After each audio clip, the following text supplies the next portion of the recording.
pour essayer de vous mobiliser. Je vais commencer par vous poser une question. Je sais qu'à Jeanne d'Arc, vous êtes des paroissiens très cultivés. Il faut que je me hisse à votre niveau. Une question élémentaire. Anna qui ne me regarde plus, Hortense qui ne me regarde plus, Pauline qui ne me regarde plus. Je vais poser à vous trois une question. Vous êtes devant moi.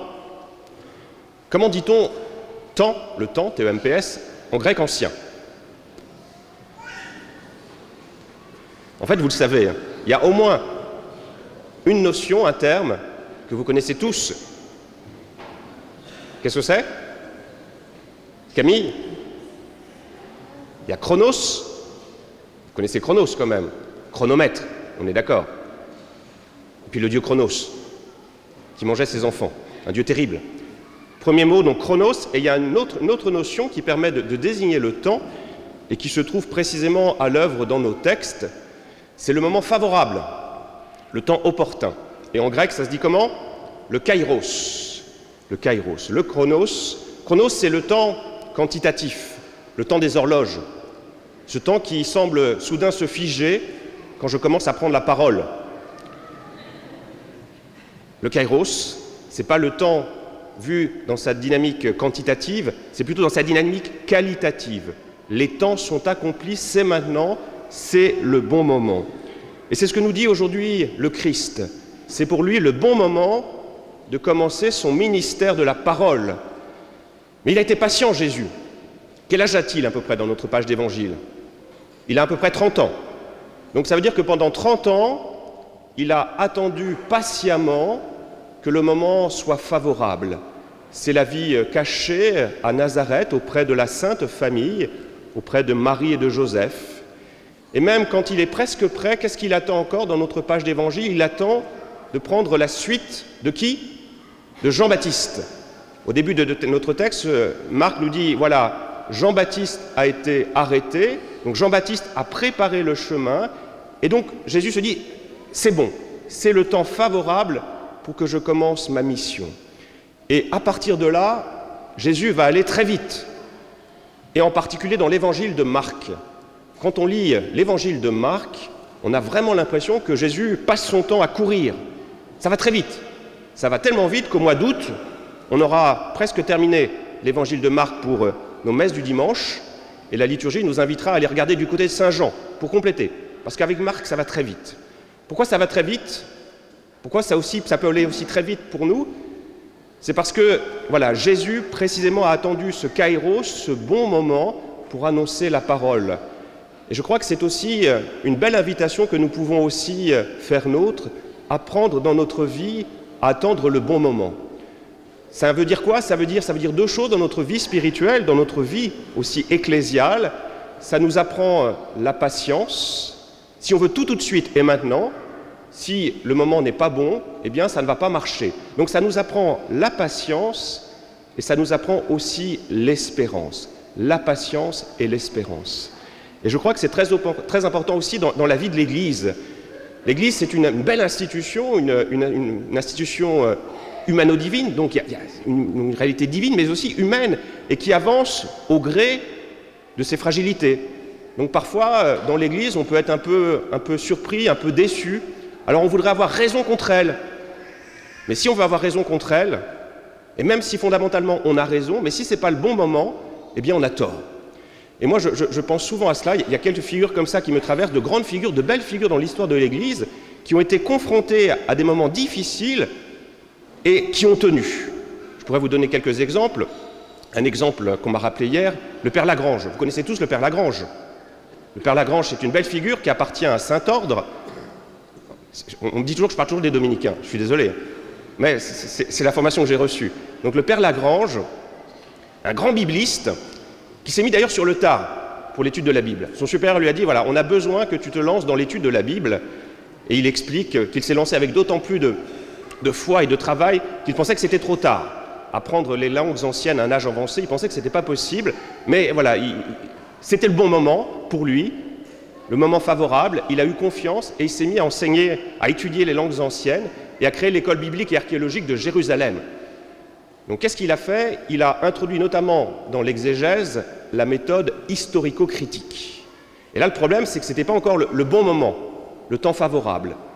Ce qui fait que tous ces travaux n'ont pas été reçus par l'institution. Il a été condamné notamment par Benoît XV. Alors qu'est-ce qu'a fait le père Lagrange? Il s'est bien rendu compte que c'était trop tôt. On l'a accusé d'être moderniste. On l'a accusé d'avoir une lecture totalement mauvaise de l'écriture. Alors il en a souffert, mais il a accepté, dans l'obéissance, en disant « Je sais que j'ai raison, mais je ne peux pas avoir raison contre l'Église. Donc je suis patient. » Ce qu'a fait donc le père Lagrange. Il a arrêté d'enseigner.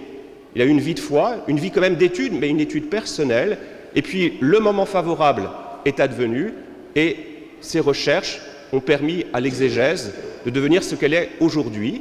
Et aujourd'hui, il y a un procès en béatification du père Lagrange. Vous voyez, attendre le moment favorable.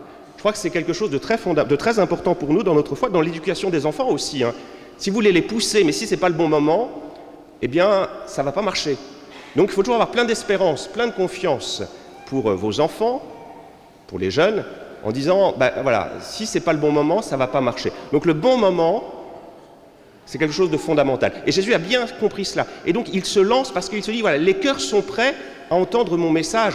Pourquoi il a fallu attendre si longtemps pour que Dieu s'incarne en Jésus-Christ?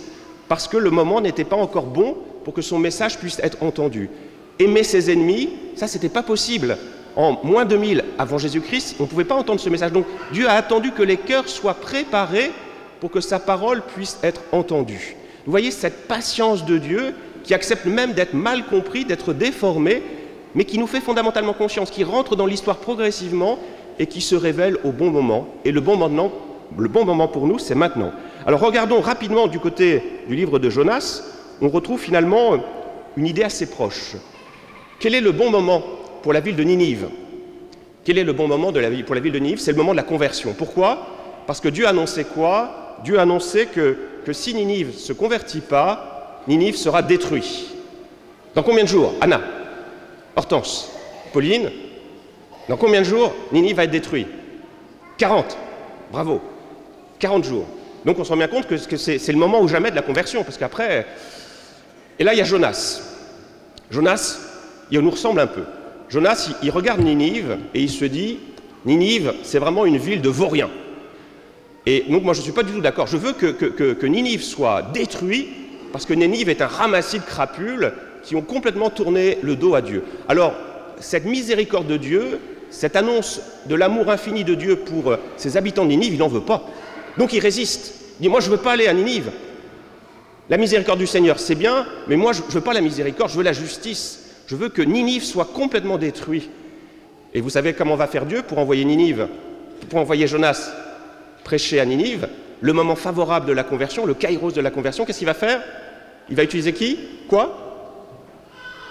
Une baleine, rappelez-vous, c'est évident.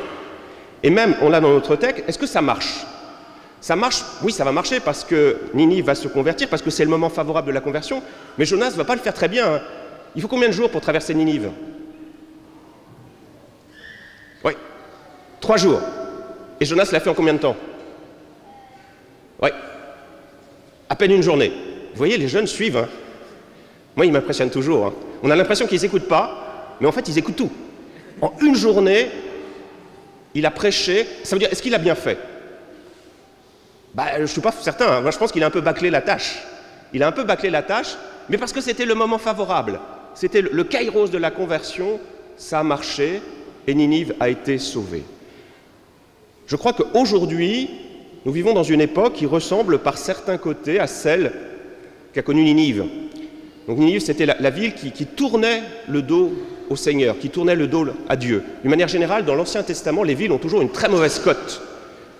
Vraiment, la ville, c'est le lieu de la rébellion contre Dieu. Babel, Jéricho, Our en Chaldée, ça se passe toujours mal dans les villes.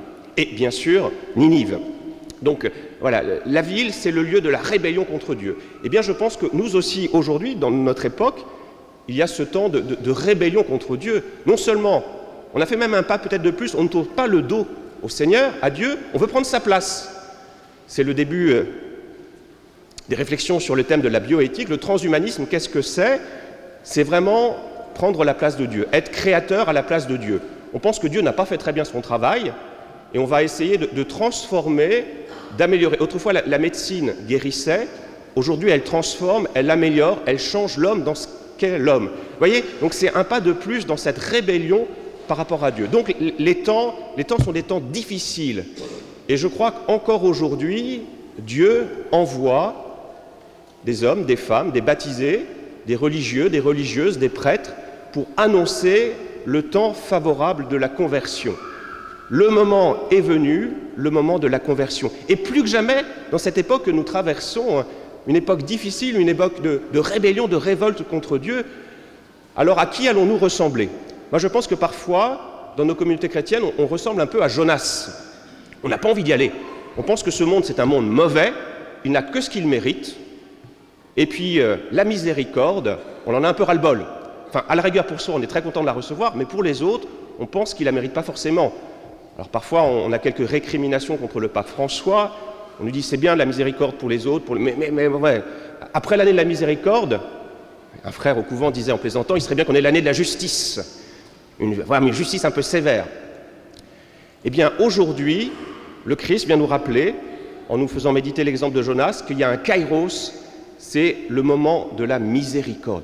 Plus que jamais, le moment opportun du siècle que nous traversons, de l'époque que nous traversons, et c'est ce que nous répète sans arrêt le pape François, le moment favorable, c'est le moment de la conversion. Certes, notre monde est blessé, et c'est parce qu'il est blessé, c'est parce qu'il va dans le mur, que Dieu envoie des disciples pour annoncer la conversion, pour annoncer la guérison, pour annoncer la consolation.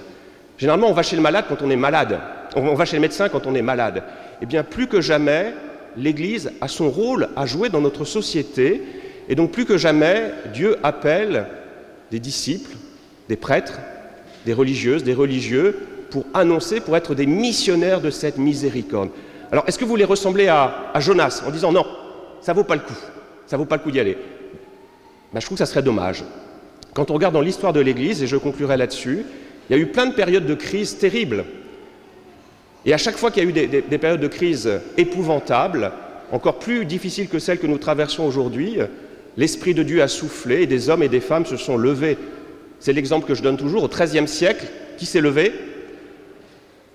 Allez-y.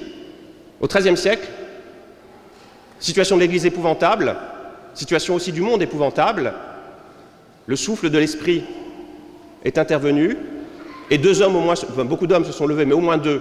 Le plus connu, c'est... Ouais. Ah ben oui, mais si c'est Daniel qui souffle, ça va pas. Qu'est-ce que tu dis, Camille? J'entends pas. Saint François d'Assise. Voilà. Saint François d'Assise s'est levé. Et qui d'autre? Ben, demande à ton voisin. Saint Dominique. Comme par hasard. Au XVIe siècle, plus dur. Période de crise aussi. Le souffle. Crise pour l'Église, pour le monde. Moment difficile. Donc kairos encore de la conversion. Kairos de la miséricorde. Kairos de l'annonce de l'Évangile. Qui s'est levé au XVIe?